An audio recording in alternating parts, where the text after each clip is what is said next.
السلام عليكم ورحمة الله وبركاته.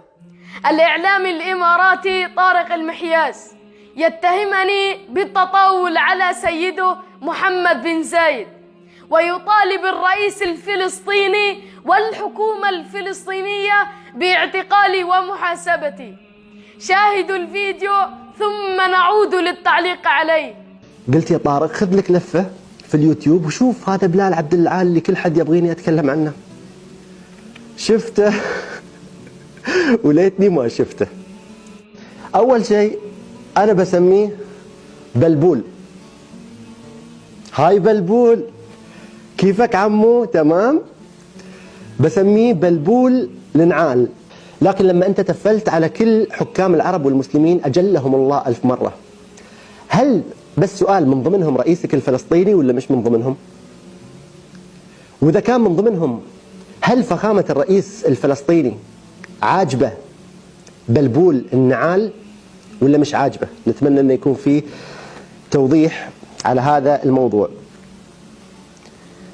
ما أدري إذا عاجبهم طرحة ولا مو عاجبهم طرحة. عموما احنا قاعدين وبنسولف يوميا، ما عندنا شيء. يا ليت من الإخوان في فلسطين، من حكومة فلسطين، وكلامي واضح ومباشر، يطلعون بيان واضح وصريح هل هم مع بلبول وكلامه ولا ضده، وإن كان ضده ليش ما يحاسب؟ أولا يا محياس، أنا أعبر عن نبض الشارع العربي والإسلامي. ثانيا، أنا في غزة العزة التي لا تخضع لحكم الرئيس الفلسطيني، الذي لا فرق بينه وبين سيدك بن زايد، فكلهم في الخيانة سواء.